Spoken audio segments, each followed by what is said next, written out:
निश्चित रूप से बेमौसम बरसात की तरह आया है, क्योंकि चुनाव तो 28 में होना है। लेकिन जो नरोत्तम मिश्रा नामक प्राणी है, जो डबरा से आके दतिया में राज कर रहा है, जो मनुवादी चेहरा है, मनुवादी सोच का आदमी है, जो भारतीय संविधान को खत्म करके मनु विधान को इस देश में लाना चाहता है, जो जाति की आधार पर ऊंचा नीचा छोटा बड़ा बनाना चाहता है और दतिया को भय में और भ्रष्टाचार में रखा है, उस नरोत्तम मिश्रा को बिना पद की नींद नहीं आ रही थी। उसने कांग्रेस के विधायक की सदस्यता खा ली और सोच रहा था कि कांग्रेस के विधायक को निपटा देंगे तो मैदान खाली हो जाएगा। लेकिन उसे क्या मालूम कि बाबा साहब के वंशज मानवर साहब काशीराम जी के फॉलोअर भाई चंद्रशेखर आजाद और दामोदर यादव जिंदा है, नदिया को लुटने देंगे, न पीटने देंगे। और रही बात हमारे संविधान की, रही बात हमारे गांव में रहने वाले किसान मजदूर भाइयों की, रही बात गरीब शोषित वंचित वर्ग की, तो एक आंख भी अगर उठा के देखोगे तो तुम्हारी आंखों का इंतजाम कर दिया जाएगा। नरोत्तम मिश्रा ये सोच के देख लेना, ये दामोदर चुनौती से कह रहा है। मेरे नौवीं के साथियों, माताएं बहनों, यहाँ बहुत सारी जातियों के लोग रहते हैं। हमारे अहरवार भाई बहन बहुत बड़ी संख्या में है, लेकिन सभी जातियां, मैं देख रहा था वो जाति वाली सूची मेरे पास रखी थी, मेरे ख्याल से 10-12 जातियों के उसमें नाम लिखे।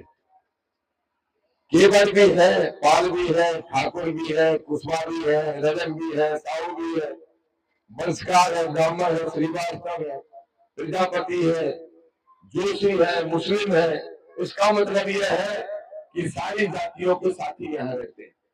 तो मेरा एक निवेदन आप सबसे है, अगर वास्तव में अपना जीवन में भला करना चाहते हो तो जो आज तक नहीं हुआ 75 साल में वो करो।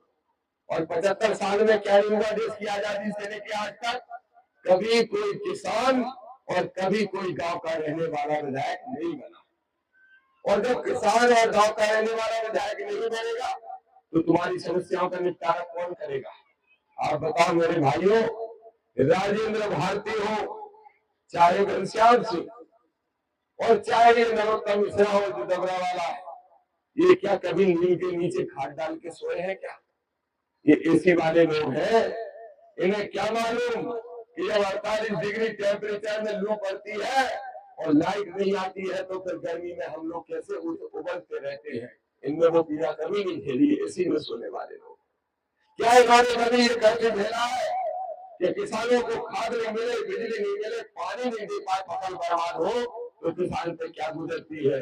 क्या इनने कभी कष्ट झेला है कि बिना मौसम बरसात के धूप में अगर ओलावृष्टि हो जाए, किसान की फसल चौपट हो जाए तो किसान कर्ज में डूब जाता है? क्या इनने कभी झेला है कि एक मजदूर जो रात दिन मेहनत करके 500 रुपए कमाता है और वो 500 रुपए की मजदूरी जब उसको नहीं मिलती है तो वो घर कैसे चलाता है? क्या इनने कभी झेला है? तो जब इन्होंने झेला नहीं तो ये तुम्हारी पीड़ा को समझेंगे कैसे? अपने पुरानी कहावत है, जाकी ना फटी बमाई वो क्या जाने पीर पड़ाई। तो दामोदर यादव आया है जो किसान का बेटा है, दामोदर यादव आया है जो गांव गरीब मजदूर की पीड़ा जानता है, और दामोदर यादव आया है जो भाई चंद्रशेखर आजाद जी के आह्वान पर ये कसम खा के आया है, ये शपथ लेके आया है, इस संविधान को खत्म करने की कोशिश चाहे मोहन यादव करे, संविधान की खत्म करने की कोशिश चाहे नरेंद्र मोदी अमित शाह करे, लेकिन दामोदर का वादा है अमित शाह करे या मोदी, उनसे तो निपट लेंगे हमारे भाई चंद्रशेखर, लेकिन मुख्यमंत्री हो मध्य प्रदेश का या नरोत्तम मिश्रा, उसको ठिकाने लगाने की जिम्मेदारी आपके भाई दामोदर यादव की है। ताकत दे दो मेरे भाई बहनों, ताकत दे दो। अभी हमारे पास संविधान की ताकत तो है, लेकिन संविधान के रूप में हमें जनप्रतिनिधि आज तक नहीं बन पाए। अगर आपने बना दिया तो दामोदर का वादा है कि जब इस नौनियर में दामोदर दोबारा आएगा एमएलए बन के, तो जब मैं एक दिन पहले घोषणा कर दूंगा तो एक दिन पहले से यहाँ पे तहसीलदार एसडीएम घूमने लगेगा, यहाँ पे बिजली विभाग का अधिकारी खुद चेक करने आ जाएगा कौन सी नीति टूकी कौन सी नहीं टूकी, दरोगा आ जाएगा, डीएसपी आ जाएगा और आपसे पूछेगा बताओ अहरवार साहब हमारे लायक कोई काम हो तो बता दो। जाटव साहब बता दो, केवल साहब बता दो, किसी भी जाति के भाई से, किसान से हाथ जोड़ के पूछेगा कि कल दामोदर यादव आए, शिकायत मत कर देना भैया। अगर ये राज्य देखना चाहते हो तो आजाद समाज पार्टी को जिताने का काम मेरे भाई बहनों कर दो। एक बात जरूर मैं कहूंगा मेरे साथियों, बहुत मुंह चल रहा है आजकल नरोत्तम मिश्रा का। क्या कह रहा है नरोत्तम मिश्रा?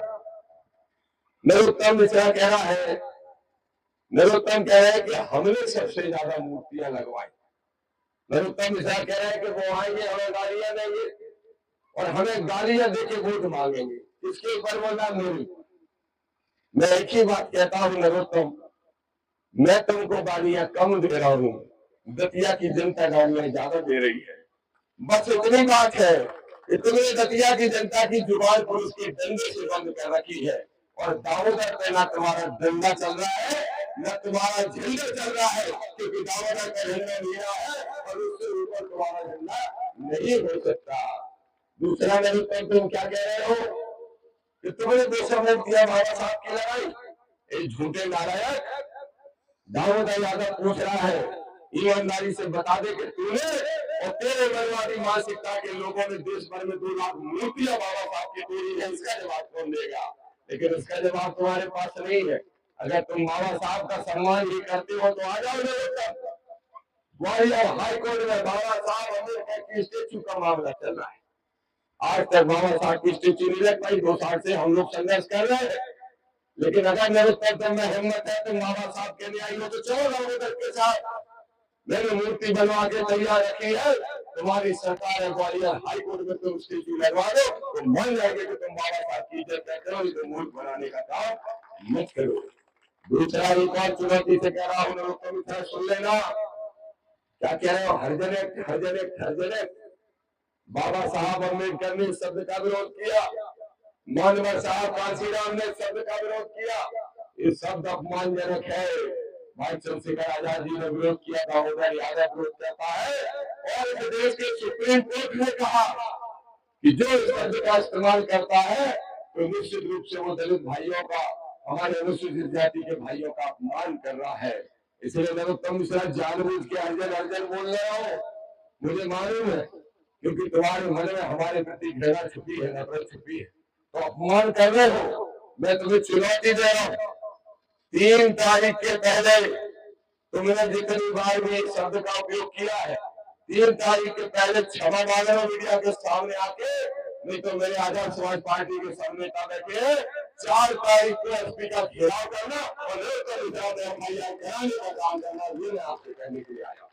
मेरे भाई बहनों, अब तो चुनाव बराबरी का है। कैसी बराबरी? वोट की बराबरी नहीं, वोट में तो अपन बहुत आगे है, लेकिन वो जो गुंडियाई करते थे तो अम्बेडकर वादी गरीबों के लिए भाई है, बेटे है, लेकिन गुंडों के लिए सबसे बड़े गुंडे हैं। इसलिए चिंता मत करना मेरे नौजवान के भाइयों, अगर कोई मनवादी ताकतवर सामंतशाही तुमको आंखें दिखाने की कोशिश भी करे तो रात को 2 बजे फोन कर देना, उसका इंतजाम 2:05 पर हो जाएगा, इससे 6 मामले नहीं लगेगा।